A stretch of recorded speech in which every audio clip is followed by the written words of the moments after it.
Have you ever had a hard day's night and thought, if I needed someone, a 1965 Rickenbacker 360-12 string is the one that you'd be thinking of? Tonight, on an extra special edition of On the Bench, we take a look at one of rock and roll's greatest unsolved mysteries, George Harrison's lost 1965 Rickenbacker 360-12 string.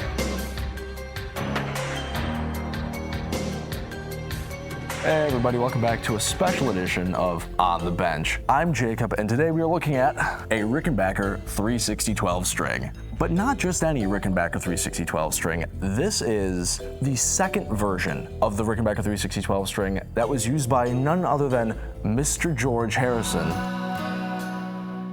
Now, there are three different body styles for the Rickenbacker 360. There's the version that came out in the late 50s when the Capri series was first introduced. That then gets modified a little bit into what we think of as the original George Harrison 12 string, where it was bound on the top and the bottom, and it didn't have this rounded top. But then in late 1964, early 1965, Rickenbacker turns the 360 into this variant with the rounded top, the back binding, the bound F-hole, and this is the version George Harrison would use starting in mid to late 1965 and going through the 1966 World Tour. Now, this is not the Missing George guitar. This is a modern production version of a Rickenbacker 360-12 string, and overall they are really similar to the models they made back in the 60s with very few differences. The biggest difference between this one and George's is that this has the modern Rickenbacker high gain pickups. George's would have had the original style toaster top pickups. And the headstock tuning slots are all the way through rather than only part way through the headstock. Otherwise, it's the double layer pickguard, it's the same 2-volume, 2-tone with blend knob setup, chartreuse inlays, bound neck, bound back, bound cat's eye F-hole. This guitar would have gotten precedent service for the studio, would have been used on Rubber Soul, and for all the touring they did sometime in 1966. But at some point, this guitar gets stolen, along with quite a bit of other Beatles equipment. A lot of that equipment has eventually turned up. This is one of the few guitars that has not turned up. Nobody knows where this guitar is or what happened to it. And it's one of the greatest unsolved mysteries in the Beatles fandom. The story of this guitar becoming a Beatles guitar starts in late 1963. The first 360-12 string that Harrison received was given to him just after Rickenbacker unveiled it at the 1964 NAMM show, and just before the Beatles' appearance on the Ed Sullivan Show. The guitar George received, which is reportedly the second production 360-12 string, was serial number CM107. Francis Hall would later visit George while he was sick in bed and present him the guitar personally.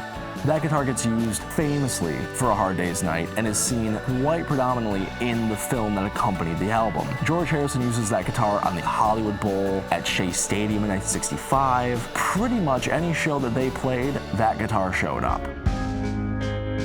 In mid-1965, George Harrison is presented with this guitar from a radio station in Minnesota. George would hold on to this guitar until they go back into the studio in October of 1965, first using it on If I Needed Someone, which was recorded on October 16th of 1965. He uses this version for some very, very famous shows, including Shea Stadium in 1966, the Budokan, the Circus Krone, and probably the most significant show of that time period, Candlestick Park, on August 22nd of 1966. After the Beatles' touring days are done in 1966, this guitar kind of becomes a bit of a mystery.